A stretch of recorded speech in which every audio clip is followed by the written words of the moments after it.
Olá pessoal, seja muito bem-vindo ao meu canal. Bom, direto ao ponto, se você está comigo nesse vídeo é porque provavelmente você ou alguém que você ama, que você conhece, teve a sua conta bloqueada. Então nesse vídeo eu vou te falar tudo de como você pode se livrar desse bloqueio. Então já deixe seu like, deixe seu comentário com a sua dúvida e vamos direto ao ponto. Pessoal, eu sou advogado, eu me chamo Everton, mas nesse vídeo eu quero falar com você sem muitas formalidades, para que você consiga entender tudo sobre o que você deve fazer em uma situação tão complicada como essa. Pessoal, é sério, eu já cobrei para dar orientação que eu darei para vocês aqui hoje. Então, a única coisa que eu te peço é que você deixe seu like, deixe seu comentário, que assim que eu puder, eu estarei respondendo. Então vamos lá?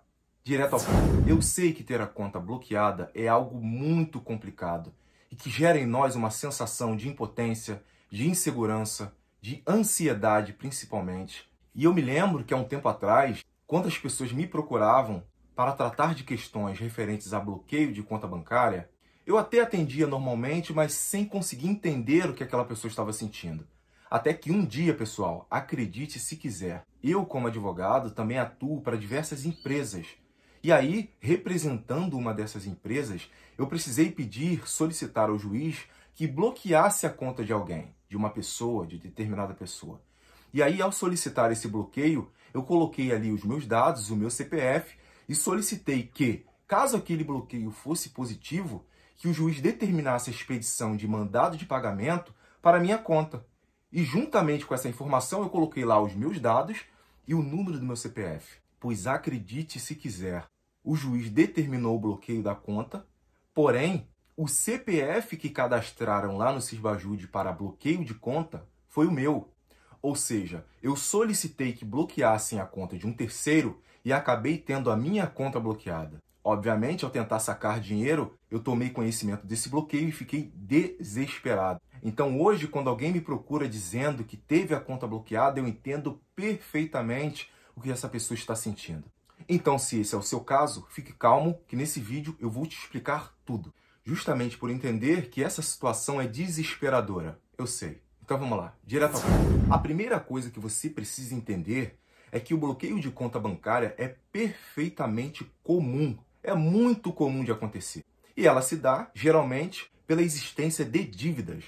E você pode ter a sua conta bloqueada por dívida de condomínio, ou seja, você que reside em condomínio e não paga a sua cota condominial, o condomínio ele pode pedir a sua citação em um processo de execução e caso você não pague, que é o que geralmente acontece, muitas pessoas são citadas em um processo e não se manifestam, acreditando que nada vai acontecer. Porém, quando você é citado em um processo e não se manifesta, existe um instituto dentro do direito que é chamado revelia. A revelia nada mais é do que o juiz dando como verdadeiro todos os fatos ditos contra você. É óbvio, estou falando de forma bem simples para que você entenda. Então, se você é citado em um processo e não se manifesta, o juiz ele dá como verdadeiro todos os fatos ditos contra você e, muito obviamente, se existe uma ação condominial contra você e você não se manifesta naquele processo, não busca fazer acordo, o condomínio ele vai pedir, para satisfação daquela dívida, o bloqueio da sua conta. Uma outra dívida muito comum é a dívida fiscal. Inúmeras pessoas hoje têm débitos de IPTU e não pagam. Ou seja, nesse caso, o município ele ingressa com uma ação contra você e, nesse caso, a citação ela nem se exige muito, só se exige que a citação por AR chegue até a sua residência, nem exige comprovação de que você recebeu aquela notificação. E aí, comprovando isso, o município ele já pode pedir a penhora na sua conta bancária. Eu já vi, inclusive, acredite se quiser, uma penhora na conta bancária de homônimo. Ou seja, uma pessoa com o mesmo nome, porém com CPF distinto. O advogado pediu o bloqueio de uma pessoa lá na Bahia, porém uma pessoa aqui no Rio de Janeiro com o mesmo nome, porém com CPF distinto, teve a sua conta bloqueada. Ou seja, eu estou te falando isso porque diversas são as formas de bloqueio que podem acontecer na sua conta. E aí, você, tomando conhecimento desse bloqueio e tomando conhecimento do número do processo, precisa passar para um advogado e ele vai analisar o que aconteceu naquele caso concreto e verificar com você qual é a melhor estratégia de defesa. Bom, te expliquei mais ou menos como funciona o bloqueio, quais são as situações que ele pode ocorrer e agora eu vou te falar como proceder diante de uma situação tão complicada como essa. Bom, doutor, tive minha conta penhorada. Como eu faço para resolver essa situação? Primeiro, você precisa identificar a existência de ilegalidades. Tanto ilegalidade por descumprir o ordenamento jurídico, que estabelece quais são as contas que não podem ser penhoradas, ou ilegalidade ligada a erro, tanto do judiciário quanto do advogado. Mas eu vou te explicar. Primeiro, você precisa verificar as ilegalidades que são ligadas ao erro do judiciário ou do advogado da parte. Por exemplo, pode ser que você tenha tido a sua conta bloqueada porque o advogado da outra parte inseriu seu nome naquele processo por um erro. Ou pode ser também que o próprio judiciário ou algum funcionário do judiciário também inseriu seu nome por erro.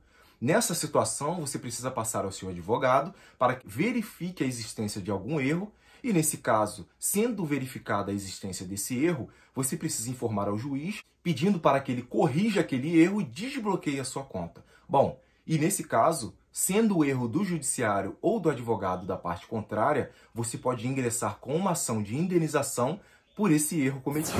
O segundo argumento é você verificar a ilegalidade pelo descumprimento da lei que estabelece quais contas são impenhoráveis, ou seja, o salário, a pensão por morte, a verba trabalhista, vencimentos, remunerações e até mesmo o ganho do trabalhador autônomo é impenhorável. Eu já tive até um caso que eu defendi um advogado porque ele teve os seus honorários bloqueados. E aí eu pedi o desbloqueio da conta dele porque os honorários advocatícios são impenhoráveis de acordo com a lei. Mas não só os honorários advocatícios. Qualquer honorário do profissional liberal também é impenhorável. E aí, por fim, um outro valor que é impenhorável e, infelizmente, é o que mais aparece no meu escritório é a pensão alimentícia, a aposentadoria e qualquer valor referente a benefícios previdenciários. Bom, pessoal, por que eu citei todos esses casos aqui? Porque na maioria das vezes, e é muito comum não ser, as pessoas que me procuram, quando eu verifico o motivo do bloqueio, geralmente está enquadrado em uma dessas situações elencadas aqui. Ou foi por algum erro do judiciário, ou foi por algum erro do próprio advogado, ou foi um bloqueio indevido em que a própria lei determina aquele valor como impenhorável. Então, se você teve a sua conta bloqueada e ela se enquadra em uma dessas situações descritas, pode ficar tranquilo que a sua conta ela precisará ser desbloqueada, tendo em vista que houve um descumprimento legal. Bom, pessoal, eu espero do fundo do meu coração ter ajudado você. Se você se encontra em uma situação de bloqueio judicial, não se preocupe, que muito provavelmente a sua conta será desbloqueada. Eu espero poder ter te ajudado e se ficou alguma dúvida, deixe seu comentário aqui que eu estarei esclarecendo. Eu vou finalizar esse vídeo para que o vídeo não fique muito longo e muito extenso. Bom, precisando de mim, deixe seu comentário. Muito obrigado e até a próxima.